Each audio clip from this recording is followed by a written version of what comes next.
Montana 700 was pulling up in foreign cars, dripping in $375,000 worth of jewelry, closing real estate deals worth millions, living the life most rappers only rap about. He was doing this all before he made a song. But before the chains and the fame, before the record deals and the sold-out shows, Montana 700 was making his money a completely different way on the streets of Dallas. Fam. And the story of how he got that money? That's what we're about to get into, gang. This ain't just another rapper used to trap story, homie. This is about a young kid from one of the most dangerous neighborhoods in Texas who had 5 aggravated robbery cases by the time he was 14 years old. A teenager who was all in on street life, risking his life in traps every single day, doing whatever it took to survive, for real. And then, in April 2017, everything changed. Type shit. One conversation, one death, one moment that shifted Montana's entire trajectory from the streets to the studio, from risking his life for unknown amounts to making millions legally, no cap.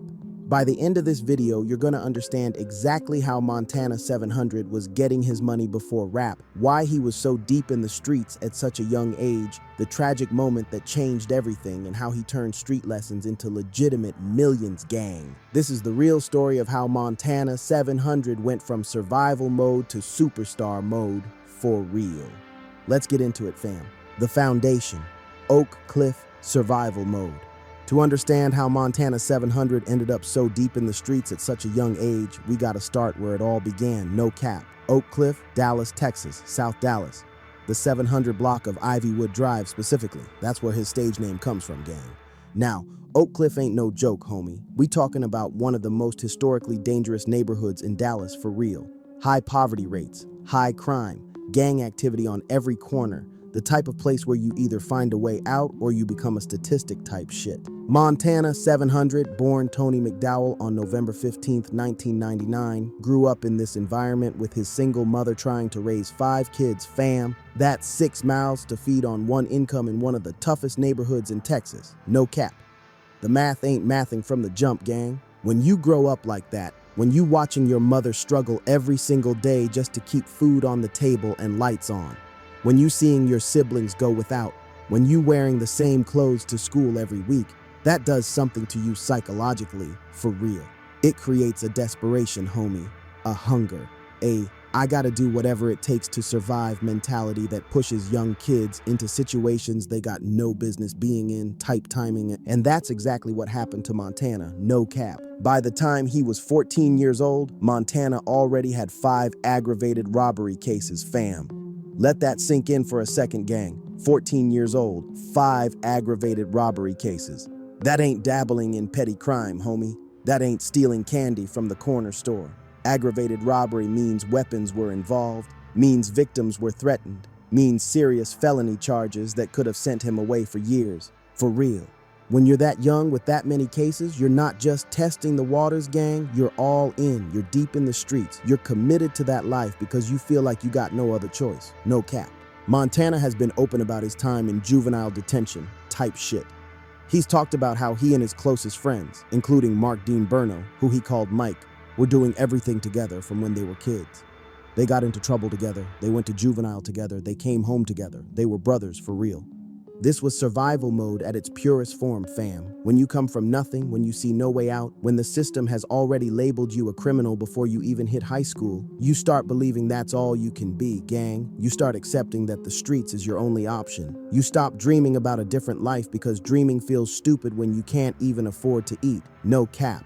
Montana wasn't robbing people because he was evil or because he wanted to hurt people, homie. He was robbing people because he was a kid from Oak Cliff with a struggling single mother, 4 siblings, no father figure, no guidance, no opportunities, and no hope. For real. He was robbing people because that was the fastest way he knew how to get money to help his family survive, type shit. And the crazy thing is, Oak Cliff was full of kids just like Montana, gang. Every block had young homies making the same choices, taking the same risks, ending up dead or in prison before they even turned 21. No cap. That was the norm. That was expected. That was life in South Dallas for real. The hustle evolution, from robbery to trapping. So Montana is in his mid-teens, already got multiple robbery cases, already been through juvenile detention, already deep in the streets, fam. But robbery alone wasn't cutting it, gang.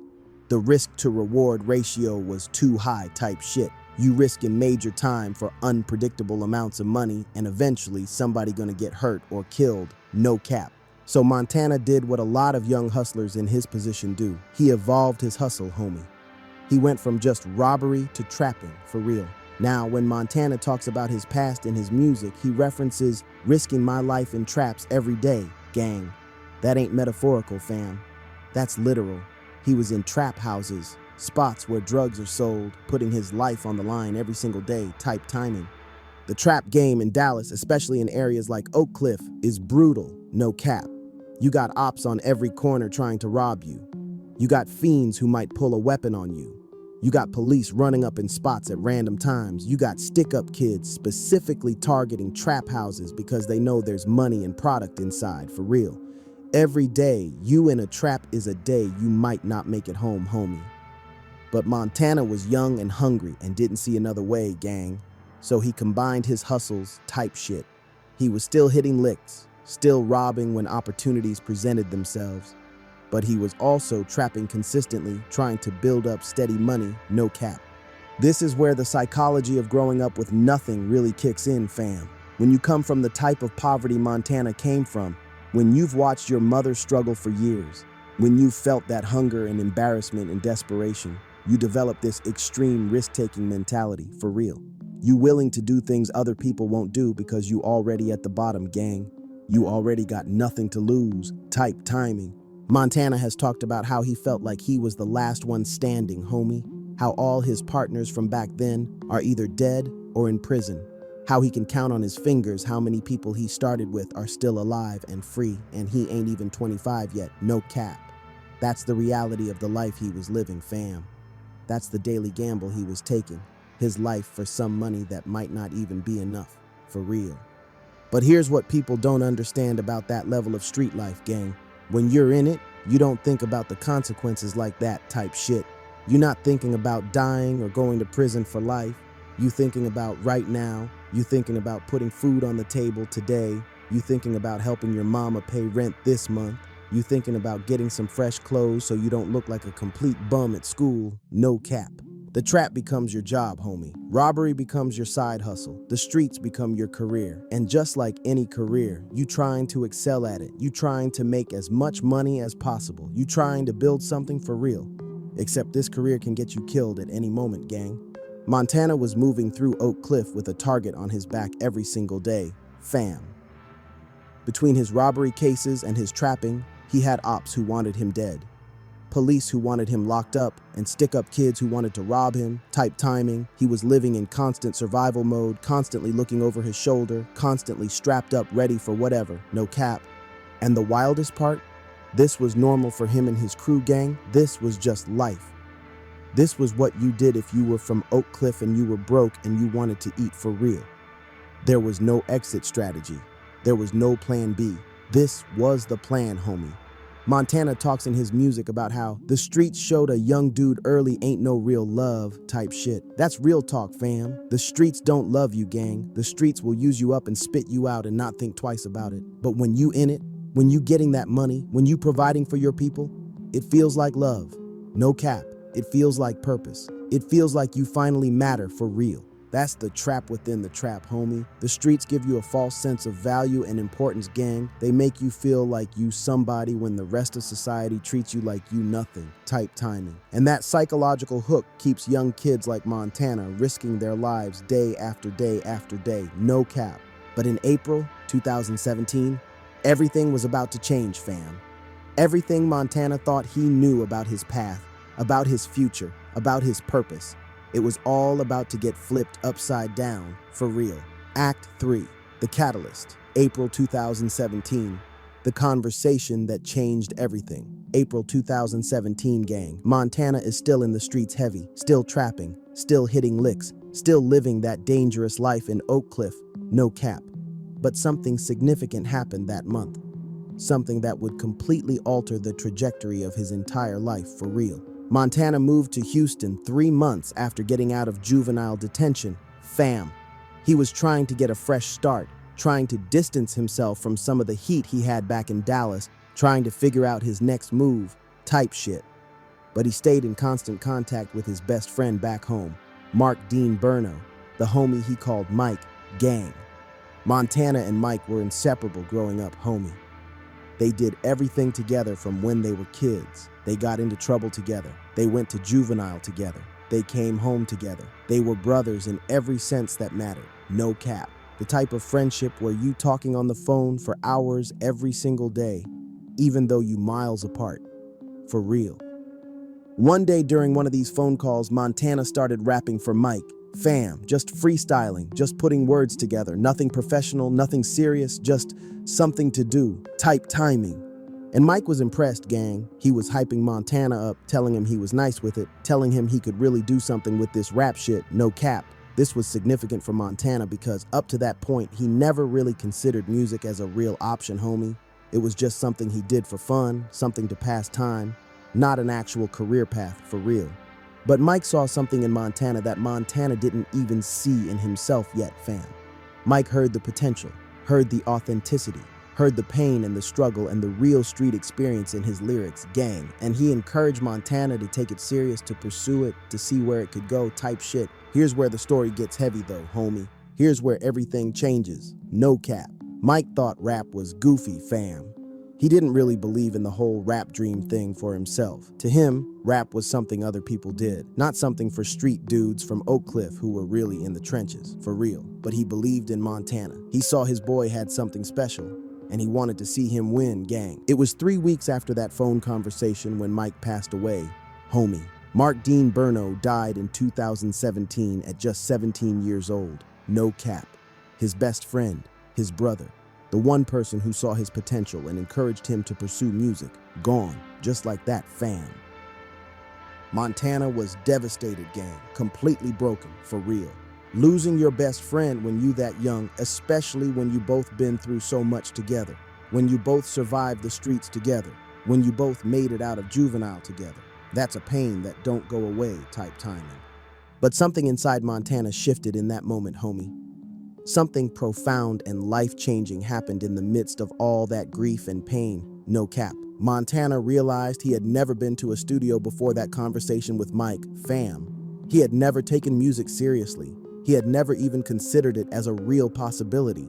But now his best friend was gone, and Mike had believed in him, had encouraged him, had hyped him up about his talent, gang, and Montana felt like he owed it to Mike's memory to at least try for real.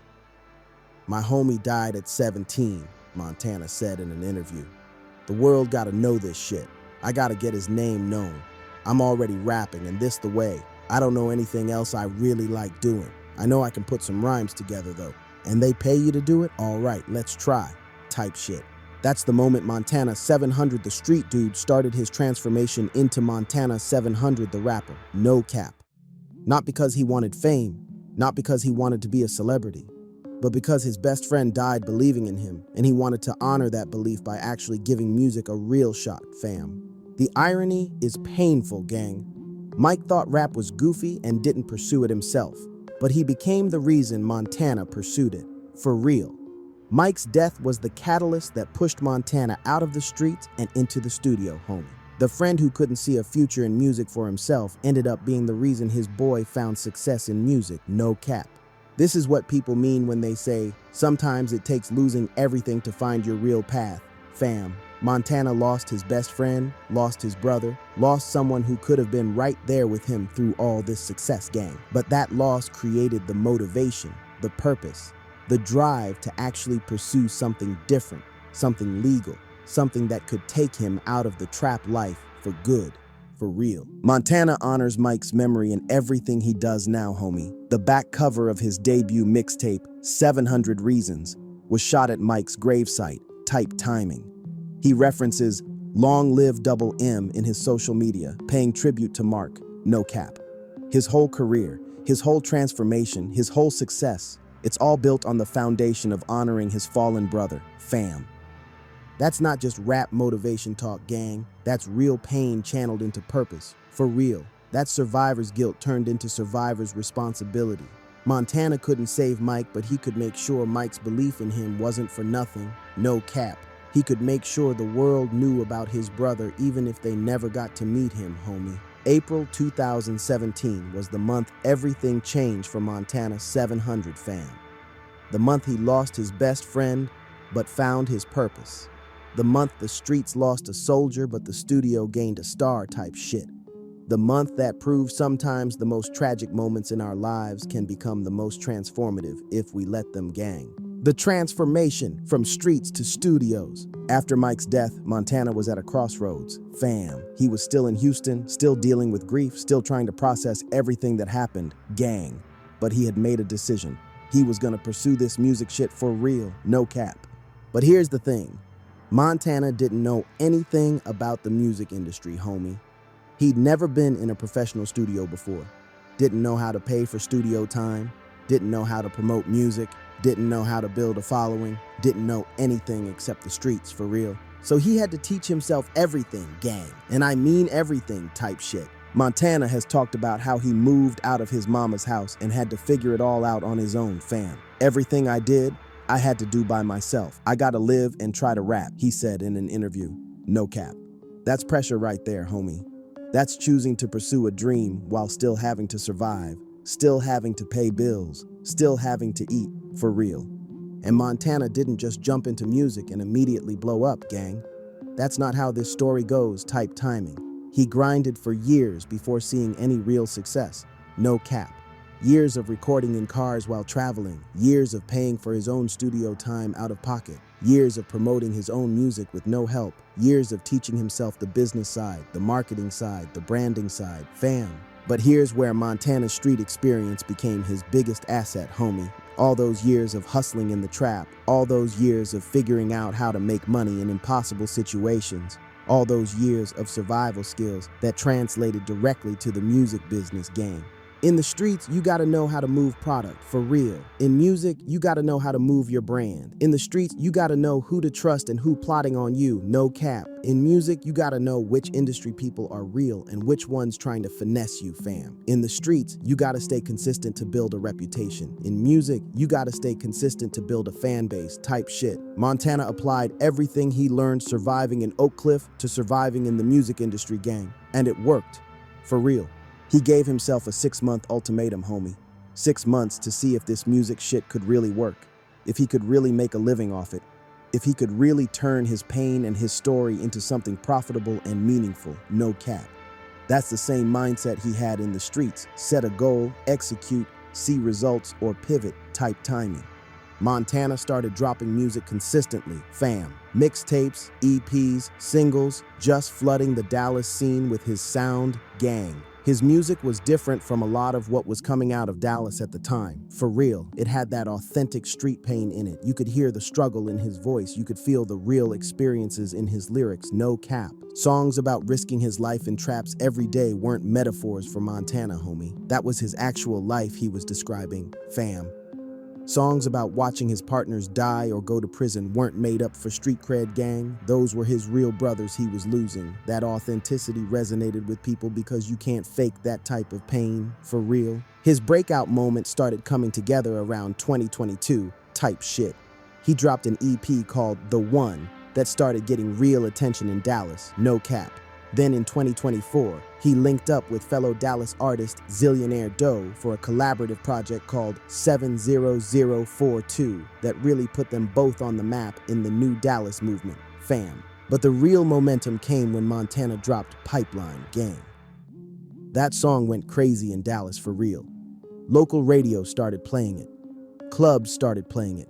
People were really fucking with the energy, the lyrics, the whole vibe Montana was bringing, no cap. He became known as Mr. Pipeline, and that nickname stuck, homie. Then Count 100 dropped, and that shit went even more viral, fam. Montana sampled Jeezy's And Then What, a classic Southern trap record, and put his own Oak Cliff spin on it, gang. The song got over 1 million views within a month of dropping. Jeezy himself showed love to it, type shit. That's when the industry really started paying attention, no cap. 300 Entertainment came calling, homie. One of the biggest independent labels in hip-hop wanted to sign Montana 700 for real. And in 2024, he officially signed the deal, fam. That's when he knew this shit was real, gang. That's when he knew the 6-month gamble had paid off, that Mike's belief in him was validated, that all those years of grinding and figuring it out on his own had led to something legitimate. No cap. February 7th, 2025, Montana dropped his official debut mixtape with 300 Entertainment, 700 Reasons, Type Timing, 15 tracks of pure Oak Cliff storytelling, fam. Features from Big X The Plug, T Grizzly, Hunkshow, Peasy, and his longtime collaborator Zillionaire Doe Gang. Production from Chop Squad DJ, Ziggy Made It, Fuels, some of the hottest producers in the game, for real. The mixtape title, 700 Reasons, is a direct reference to the 700 block of Ivywood Drive, where Montana grew up. No cap. That's where it all started for him, homie. That's where he learned to survive. That's where he became who he is today, fam. And the cover art, shot at his local corner store in Oak Cliff, gang. The back cover, shot at Mike's gravesite, keeping his brother's memory alive through the art, for real. The song Robert Horry on that tape is the most meaningful to Montana type shit. Named after the multi-time NBA champion known for hitting clutch shots, the song is about winning championships in the streets, not through violence but through transformation, no cap. To do what I'm doing is like winning a championship in the streets, Montana said in an interview, fam. To be able to switch lanes, find another way to make money, feed your family, and build generational wealth, that's like winning a championship. I'm the last one. All my partners are dead or in jail. I can count on my fingers how many partners I have left. I ain't over 25. I had partners since I was 15, gang. That quote right there tells you everything about Montana's mindset, homie. He understands that getting out of the streets alive and successful is rarer than winning an NBA championship, for real. Most young homies from Oak Cliff don't make it out. They end up dead or in prison before they even hit their mid-20s, no cap. Montana recognizing that he's one of the few who made it out. That's survivor's guilt mixed with gratitude, mixed with responsibility all at once. Fam. In August 2025, Montana dropped his second mixtape of the year, The Greatest of All Traps, Gang. More features from heavy hitters like YFN Lucci, Low Shimmy, and Cocky Ka, Type Timing. More stories from the trenches. More motivation for other young homies trying to find a way out, no cap. The tape represents his internal conflict. Homie, 1 foot still in the streets mentally, 1 foot in the music industry physically, for real. Songs like Real Pain with Zillionaire Doe talk about choosing a different lane to make honest money, fam. On the Road has Montana contemplating whether he should go back to Dallas or hit up Club Live, the war between his past and his present playing out in real time through his lyrics, gang. If the rap ain't start taking off, I would have never quit. Montana raps on the Road, no cap. Did it for my mama and my granny, gotta go legit. I can feed the whole hood without selling bricks, type shit. That's a man who understands he was this close to being another Oak Cliff casualty, fam. That's a man grateful for the opportunity to leave the trap behind and still provide for his people, for real. The current empire, from surviving to thriving. Now let's talk about where Montana 700 is today, gang, because this ain't just a story about surviving the streets. This is a story about thriving legally, no cap. Montana is currently signed to 300 Entertainment through his Remain Solid imprint, fam. He's got music deals worth 6 figures. He's doing real estate deals worth millions. He's rocking $375,000 in jewelry, not because he needs to flex, but because he can, because he earned it legitimately, because that's tangible proof that leaving the trap was the right move, for real. His Instagram at montana.700 has over 337,000 followers, gang. His music has surpassed 7 million streams across all platforms, homie. His YouTube channel getting millions of views, type timing. He's performed at major venues, shared stages with Moneybagg Yo and Rod Wave, got cosigns from some of the biggest names in Southern hip-hop, no cap. But more importantly, Montana has become a face of the new Dallas movement, fam. This ain't just about his individual success, gang. This is about changing the culture of Dallas hip-hop, for real. The new Dallas movement, coined by Zillionaire Doe, is about unity and community instead of division and violence, homie. It's about rappers from different parts of Dallas coming together, supporting each other, pushing each other to be better, building something bigger than themselves type shit. Montana is one of the main leaders of this movement, no cap. It's what is going on right now in the city, banded together. Everybody is one, Montana explained in an interview. Fam. A lot of people's city doesn't support them at all. For the ones that were doing it right before me, they came from the same thing I came from, so to be supporting me means a lot, gang. Montana ain't gatekeeping his success either, homie. He's actively encouraging other young artists from Dallas to join the movement, to pursue music, to find their own way out of the streets for real. I got the door open. I'ma hold this bitch for as long as I can until everybody get in. We gonna stampede. You can't gatekeep what is destined to happen, he said, no cap. That's leadership, fam. That's using your platform and your success to lift others up. That's understanding that real wealth isn't just about what you make. It's about what you build for your community, gang. Montana is also making sure his family is straight, type timing. Remember, he came from a single mother raising 5 kids in Oak Cliff? Now he's able to provide for his mom, his siblings, his own kids, no cap. That's the whole point of making it out, homie. To be able to take care of the people who were there when you had nothing for real. But Montana hasn't forgotten where he came from, gang. He hasn't forgotten the struggle. He hasn't forgotten the friends he lost along the way. And most importantly, he hasn't forgotten Mike, fam. Everything Montana does now, every song he releases, every show he performs, every deal he closes, it's all in Mike's memory, no cap. The Double M references throughout his music and social media, long live Double M, are constant reminders of why he's doing this, homie. His brother believed in him when he didn't believe in himself. His brother saw something in him that nobody else saw. His brother pushed him toward music when he was too deep in the streets to see any other path for real. And now Montana is living proof that Mike was right, fam. That belief wasn't misplaced. That potential Mike saw wasn't imaginary, gang. Montana took that belief and turned it into a career, a movement, a legacy, type shit. The street lessons that built an empire. Let's break down exactly how Montana's street experience translated into business success, because this is crucial for understanding his transformation, fam. Lesson 1. Consistency is everything. In the trap, if you ain't consistent, you ain't eating, gang. Customers need to know they can depend on you. The product needs to be reliable. You can't just show up when you feel like it and expect to make money, no cap. Montana applied this same principle to music, homie. He didn't drop one song and wait for it to blow up for real. He flooded the market with content. Mixtapes, EPs, singles, features, videos, all consistently, all maintaining quality, type timing. That's how you build a fan base and keep them engaged, fam. Lesson 2, authenticity sells. In the streets, if you fake, you get exposed quick, gang. You can't pretend to be about that life when you not, no cap. People see through it and either call you out or worse, homie. Montana's music resonates because it's real, for real. He not making up stories for street cred. He actually lived everything he raps about, type shit. That authenticity is what separates him from industry plants and studio gangsters, fam. People connect with real pain, real struggle, real triumph, gang.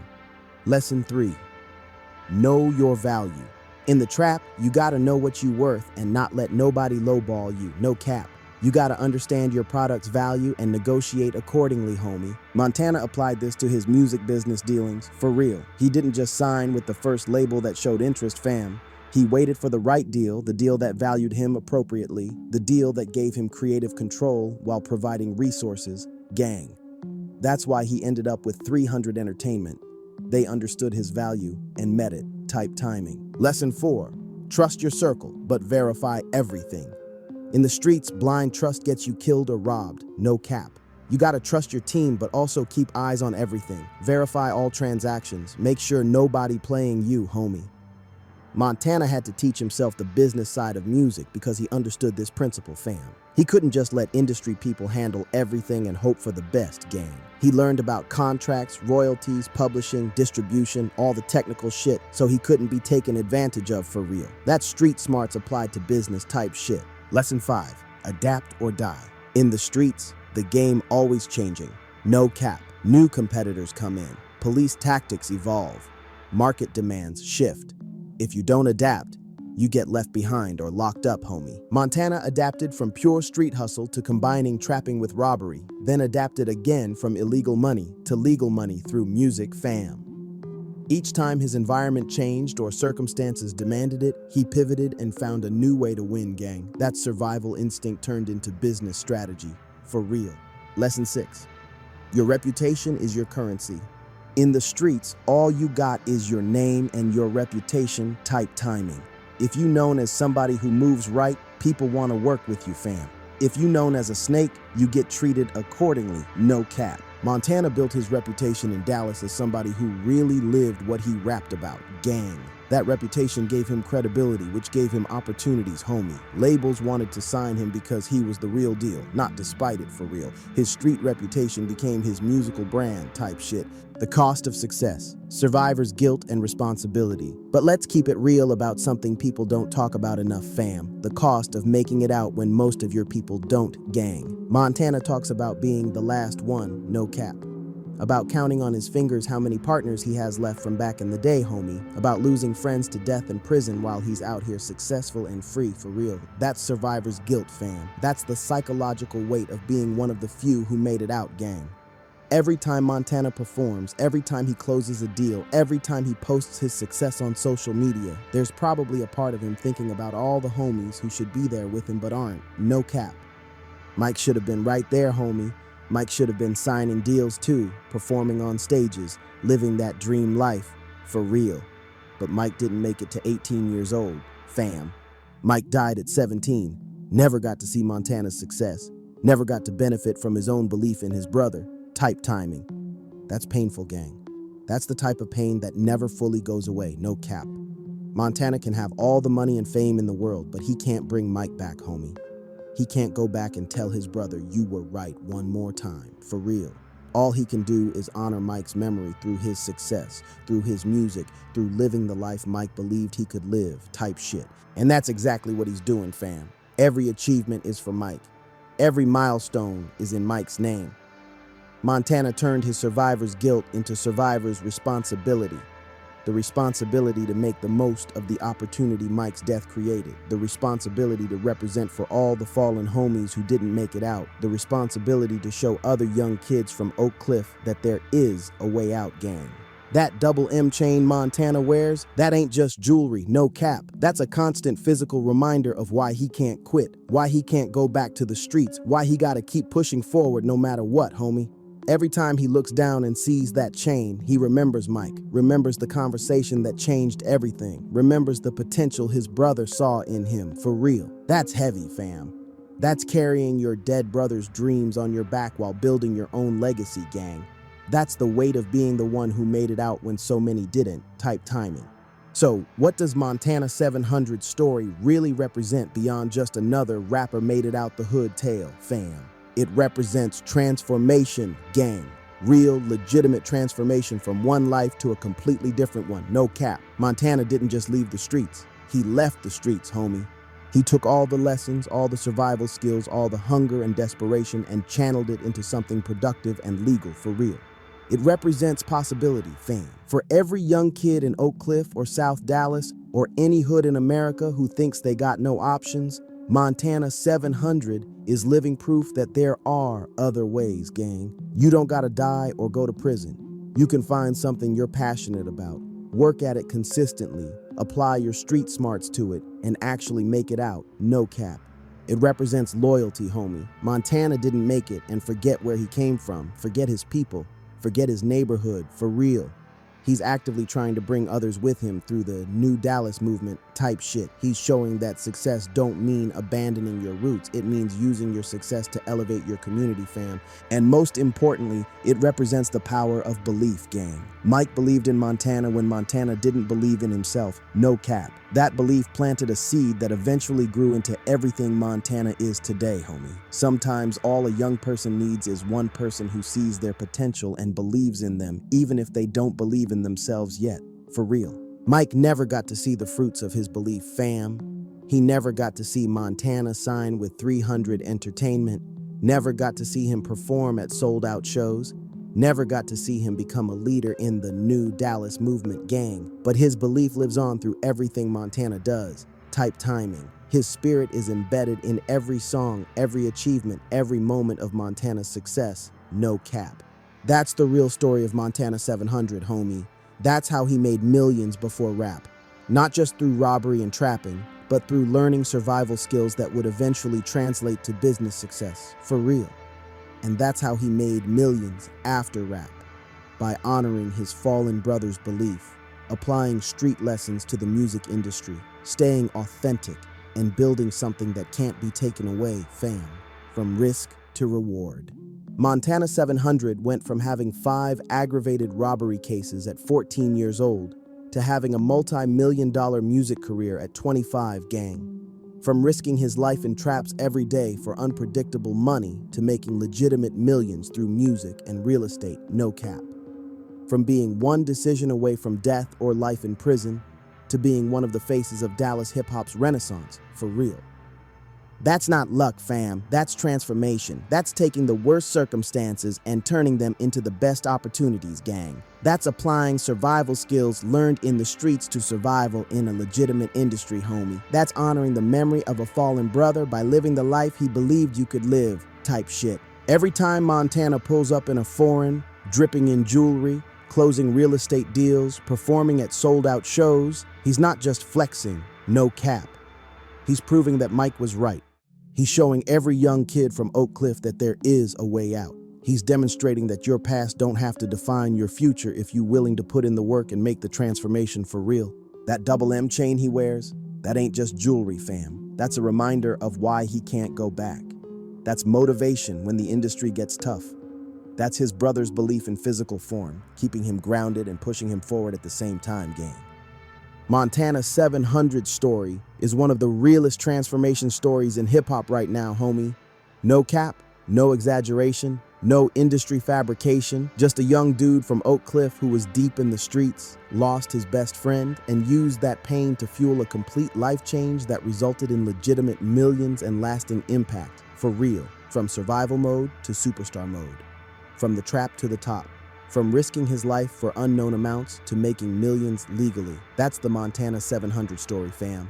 That's how he made millions before rap and how he's making even more millions through rap now, gang.